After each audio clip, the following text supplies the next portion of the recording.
What's going on, YouTube? It's the financial chapter. I am back. Things were, you know what? I'm not even going to do it.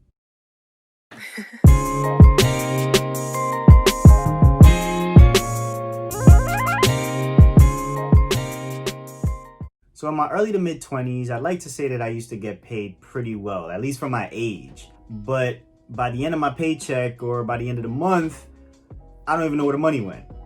So that's when I realized that I developed certain habits that was keeping me from actually saving money and having more money without having to wait until the next time I get paid. And that's what we're gonna talk about today in this video. 8 habits that, hold on, is it 8? I don't even know if it's 8, hold on. It's 7. 7 habits that tend to keep us broke or waiting for the next paycheck. So the first and most common habit, in my opinion, is living above your means, or what I like to call keeping up with the Kardashians. What I tend to see most often, especially in today's world, is people that try to live this Instagram lifestyle. The key focus is that you need to spend less money than you make. So for instance, if you get a raise at your job, that does not mean that your monthly expenses should also be getting a raise. If you were working a job and you were making like $50,000 a year, and now you got a raise and you make $65,000 a year, do not start spending more money during the month just because you got a $15,000 raise. You should treat that as extra money that you can now put towards investments or your savings. If you were able to survive on that $50,000 and be fine, that means that you don't need to use the extra 15 that you just got.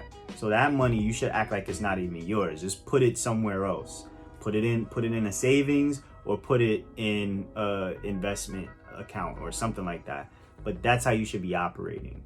Now, the second habit that people tend to do is they just start swiping their credit card for everything. Charging everything to a credit card could turn into like a slippery slope. And that's because you don't see the money leave your bank account. Today's $20 purchase and tomorrow's $14 lunch can turn into this month's $450 bill that you gotta pay off. And let's not forget, there's interest that accrues on your credit card each month, and those tend to be pretty high. Instead, you should designate your spending into different categories. For example, I do small purchases under $30 on my debit card. That would include things like coffee, maybe lunch, or even if I decided to just go to Dwayne Reed or something like that. Then purchases that's over $40 to $50 go straight to my credit card, and I pay that off immediately. But above all else, just make sure that you are not putting anything on your credit card that you can't pay off.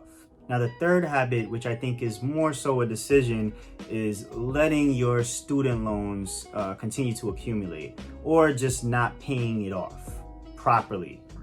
It's never a good idea to just ignore your student loan debt and hope that it goes away over time.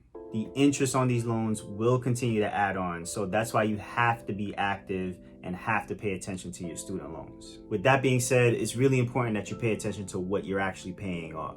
Like, for example, if you pay a lump sum amount on your student loans and you have more than one, that money would probably get spread across all of your student loans as opposed to directly paying off one of them. Now, the fourth habit, which is kind of also a decision, is when you do not take advantage of your time. Your 20s is a time where you can afford to make some mistakes.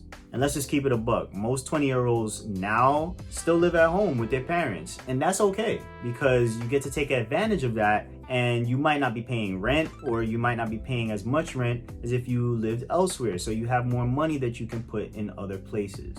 So pretty much what I'm trying to say is that if you're in your 20s, especially your early 20s, it's okay for you to take some risks. Now, I know some people, they get nervous. They say, oh my gosh, I don't want to put my money and lose my money in the stock market. I don't want to lose it in real estate. You're not losing your money. You are investing your money.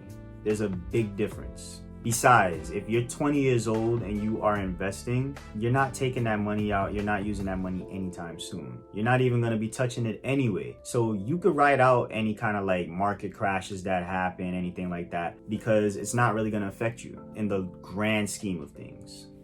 On the flip side, the older you are, the more you have to be cautious with your money, or at least pay attention to it. As opposed to somebody that's in their 20s who can start investing in the stock market, there can be a market crash that dips like maybe 20% to 30%. That's not gonna stay the same like 10, 15 years from now. So by that end, if a 20-year-old continues to keep investing their money and putting more money in, the lower the stock market dips, the better it is when it goes back up. But again, like the older you are, if you're in like your 50s or your 60s and you start investing and then there's a market crash, it might be a little rough because you probably were looking to retire soon. So that's why it's key that you start investing and making use of your money now, as opposed to saying, oh, okay, I'll put it off to next year kind of thing. And like what I keep saying, like a broken record in all of my other videos, is that you can take advantage of compound interest the younger you are. Now, I'll leave a link in the description below where you can see one of my videos where I go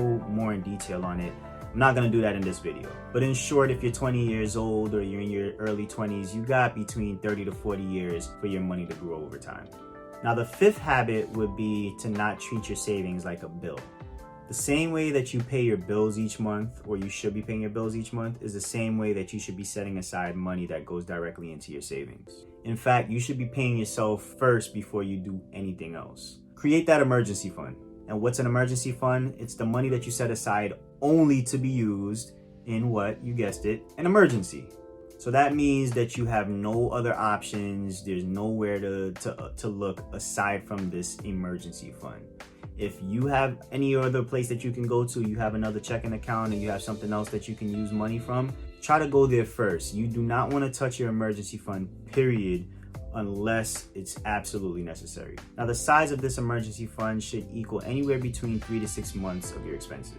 So that means if your monthly expenses come to a grand total of like $500 a month, that means that you should have 3 months worth of those expenses already paid for, if not more than that. So here's a tip that I found online pretty recently. Anytime that you splurge on something, you should take the same amount of money and invest it. That means if you want to buy a $300 jacket, you also have to buy $300 worth of stocks. Now, this is going to make you reevaluate whether you really want something or not, because if you do want it, you're going to have to spend 2 times the amount.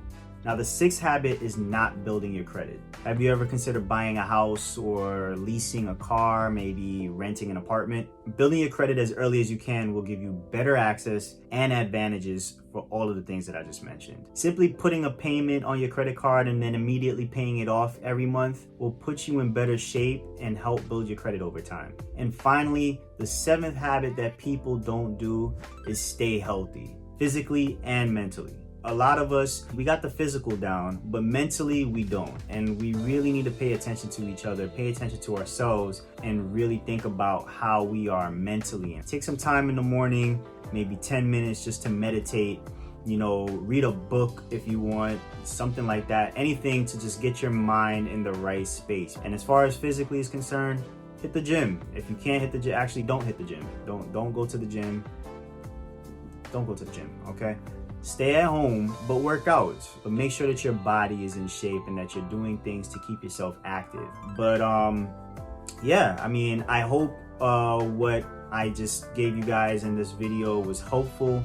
Drop a like, hit a comment, tell me some stuff that you guys think I should be adding to this list, or things that, habits that you've improved in your life, and let me know.